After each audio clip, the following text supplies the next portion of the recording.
John Potter is with us today at Mud Puddle Pottery Studio, and he is demonstrating his beautiful work here. John does stoneware pottery and beautiful functional and artistic pieces. And I just would like to share some of his work with you first so you can see some of his sculptural vases. And you can see that he's working on mugs today here in his demonstration. Hey John, how are you? I'm good. Doing my favorite thing. Mugs, nice. Throwing on the wheel. Yep. John, tell us a little bit about how you got started with pottery. Oh, I have a degree in ceramic engineering. I studied ceramic science for 4 years at Penn State. I took one pottery class just for fun. I moved to Nashville to work at Ford Motor Company, used my engineering degree, and then got laid off 2 months later. This was 74 when the auto industry was reacting to the oil shortage of 73. A friend of mine knew my background, and she knew some potters who were looking for an apprentice. So I jumped at the opportunity. I worked with them about 6 months or so, and then I was delivering newspapers to pay the bills, so I was reading the want ads every day, and there it was, potter wanted. I got hired by Opryland to be the resident potter, and I spent 7 years working in front of an audience at Opryland teaching myself how to make pottery. It was great training. I've been at this now for 44 years. 44 years, that's a long time, John. And you travel all over showing your work and selling it at craft I go fairs. as far as South Florida in the winter months. I'll go up to Chicago and Detroit and Cleveland in the summer months. Spring and fall, I'll do festivals closer to home. I have some work in some stores like the Mud Puddle, but mostly I just do the retail arts festivals. I like the interaction, actually meeting the people I'm selling to. And you have a very special way of doing your glazes. They're very unique, which sets you apart from all of the other potters. It's my version of tie-dye. Which fits your personality perfectly. So tell us about the different glaze options that you have, because I know a lot of people collect your work, Right. and they might want a specific glaze line that you have, Right. because you have greens and purples and blues and different tones. This glaze I call Springtime. This one is Lava. Look at that. Isn't that pretty? And I have some purples. This purple I call Iris, Nice. the butter dish. That purple is the Iris is state flower of Tennessee. And then this purple combination is Mardi Gras. Green, gold, and purple are the official Mardi Gras colors.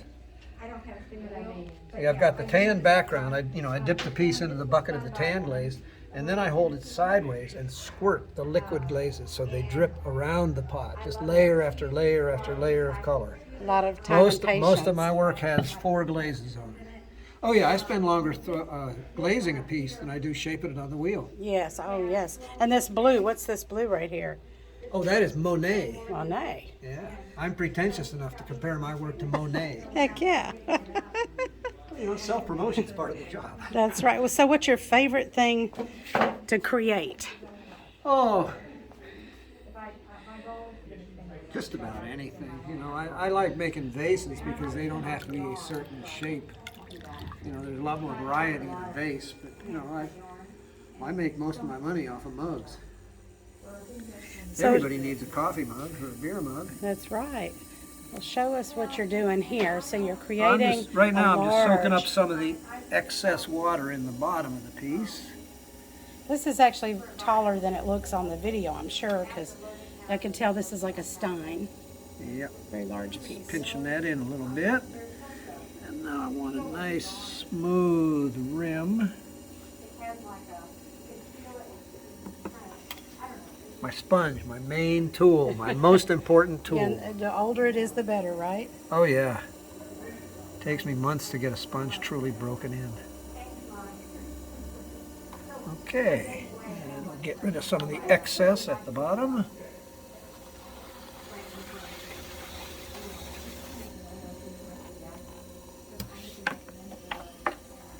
And now we'll cut it off.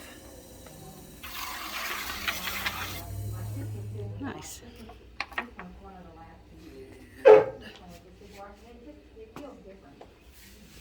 So you get your exercise getting up and down a whole lot. Oh, yeah. Carrying boards of pieces back and forth. So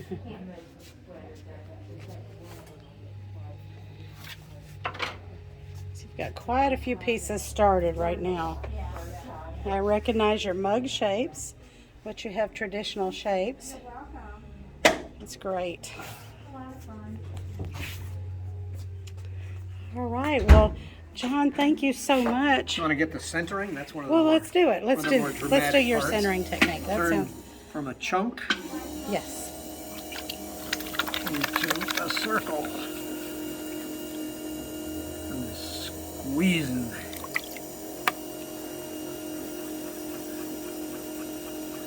I have disproportionately strong hands. Just work it up and down a couple times till it feels just right.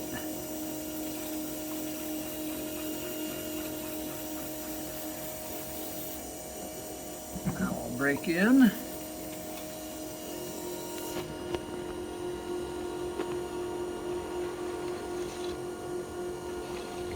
A little bit more.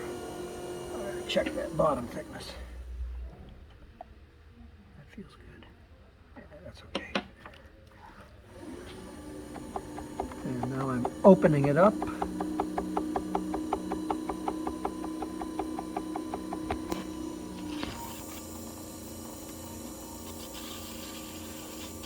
Oh, I got that a little thin.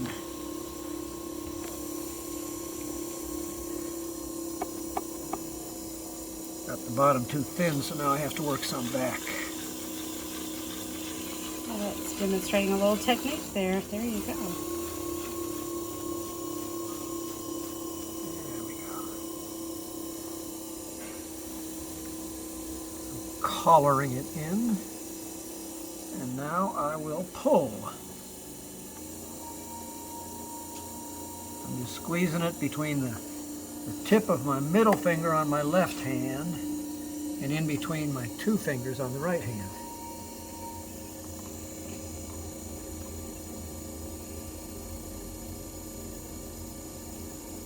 Magic.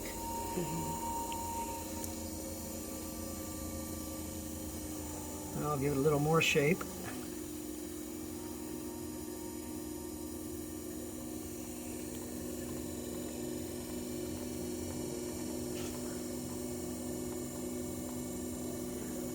Like to get it nice and thin so it's not too heavy, but there's a point of practicality. You don't want to get it too thin.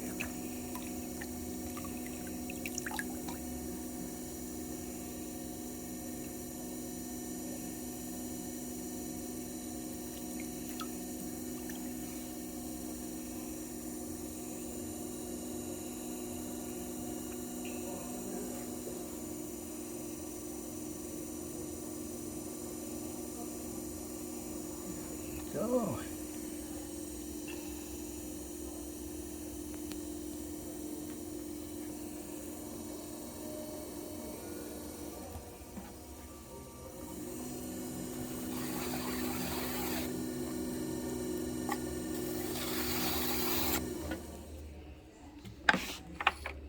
And it's a future mug. All right, voila. Excellent. Well, John, thank you so much. And just so that you all know, you can pick up John's work year-round here in our gallery. He has a beautiful representation of his work, the different styles, colors, forms. So please come in and see us and support us and support John. He's a full-time potter, and we appreciate it. And thank you. We hope to see you soon. Bye.